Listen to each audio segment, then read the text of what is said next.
Hello दोस्तों, आज है 25 मई। आज हम 24 मई 25 मई के करंट अफेयर के प्रश्नों के उत्तर को एक साथ जानेंगे।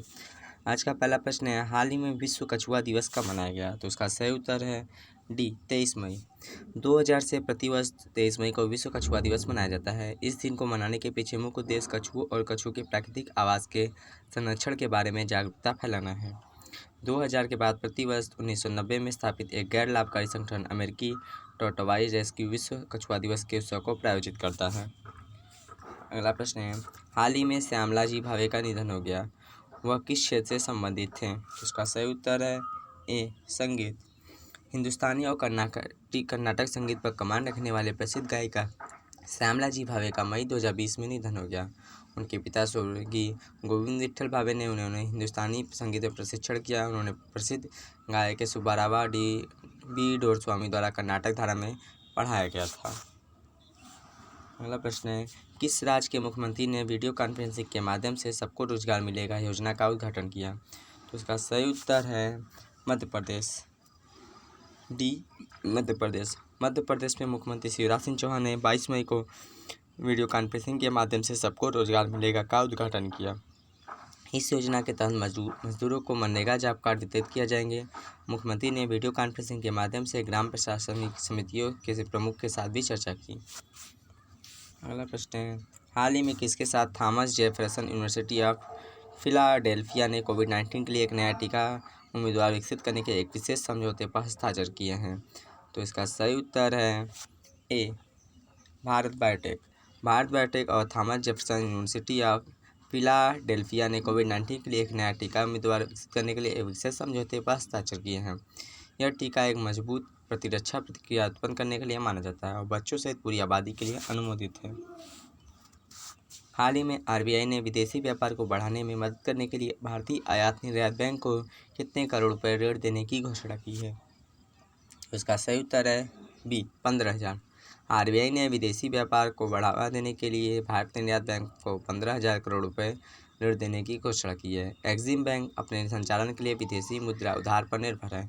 कोविड-19 महामारी के कारण यह संसाधन जुटाने में असमर्थ है, जिसके कारण यह सुविधा बढ़ाने जा रही है। यह लाभ की तिथि 90 दिन की अवधि के लिए बनाया गया है।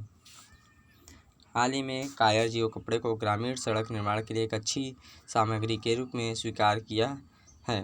कायर जियो कपड़े के क्या फायदे हैं? तो इसका सही उत्तर है डी तीनों। कायर जियो कपड़ा एक पारगम कपड़े को अंततः ग्रामीण सड़क निर्माण की एक अच्छी सामग्री के रूप में स्वीकार किया है। यह प्राकृतिक रूप से मजबूत, अत्यधिक टिकाऊ, क्षरणरोधी, मोल्ड्स नमी के लिए प्रतिरोधी, किसी भी माइक्रोबियल हमले से युक्त है। प्रधानमंत्री ग्राम सड़क योजना के तहत ग्रामीण सड़कों के निर्माण के लिए कायर जियो कपड़े का उपयोग किया जाता है।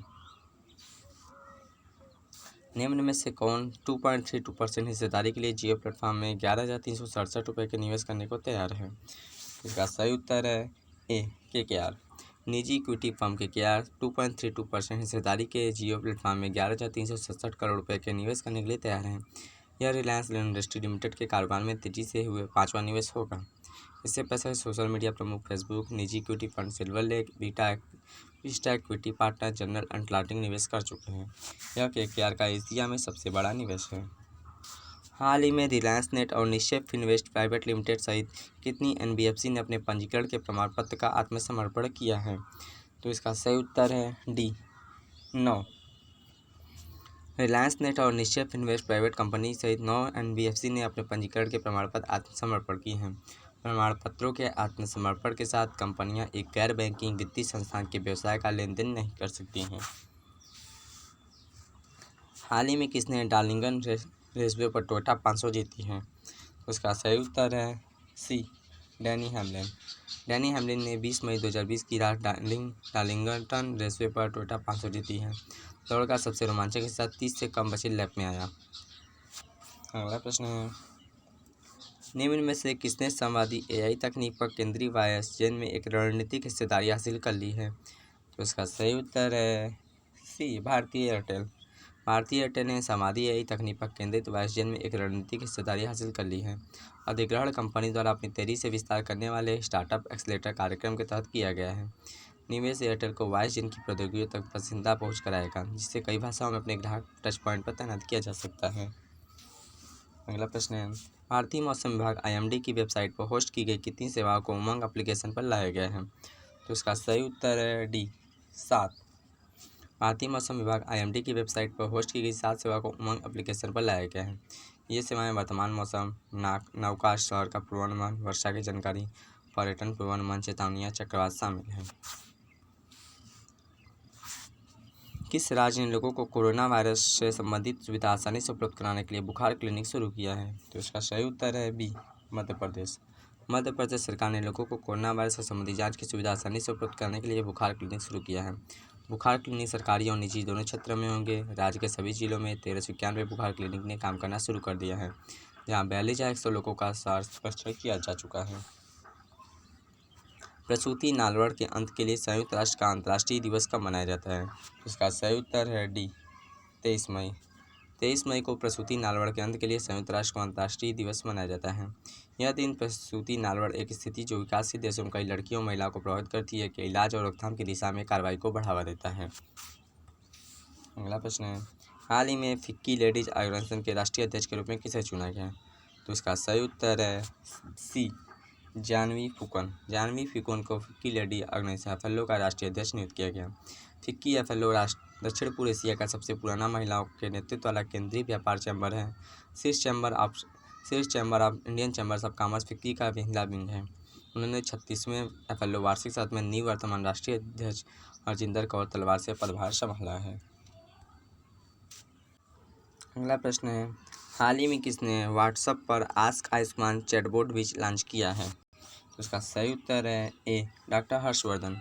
विभिन्न अस्पतालों में कोविड-19 के लगभग 2300 रोगियों ने निःशुल्क उपचार प्राप्त किया है।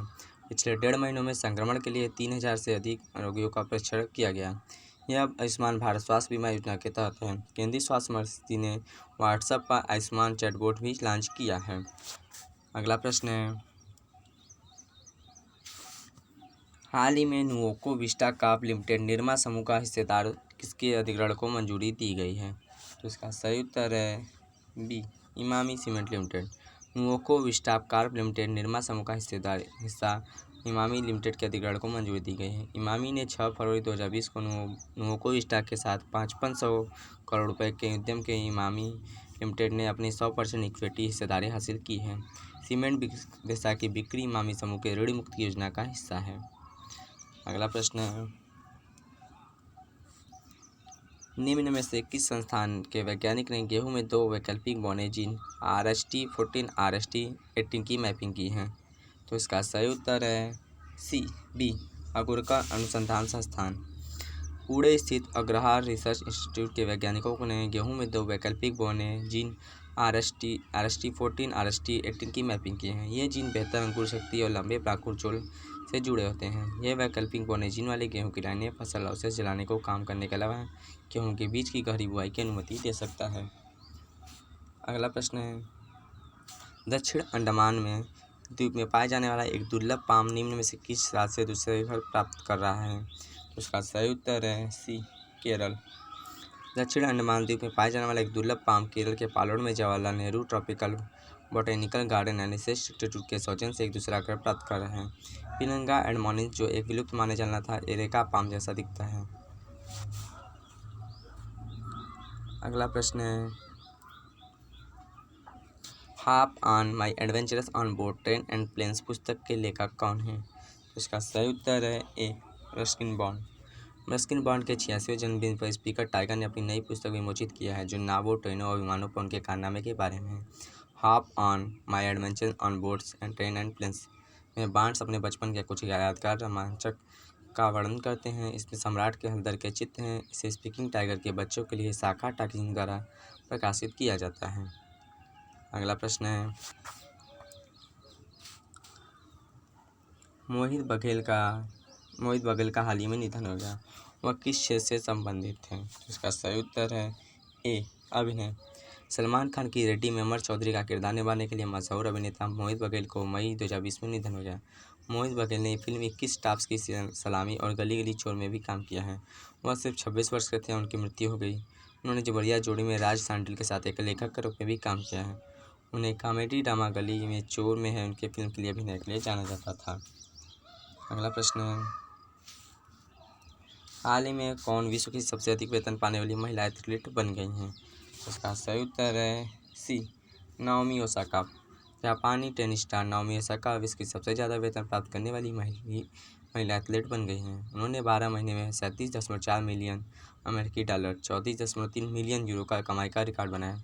2 बार की ग्रैंड स्लैम चैंपियन नाओमी ने पिछले वर्ष में अमेरिकी प्रतिद्वंदी सेरेना विलियम्स को पुरस्कार राशि और एडोमर्सन आय में 1.4 अमेरिकी मिलियन से पीछे छोड़ दिया है। अगला प्रश्न है,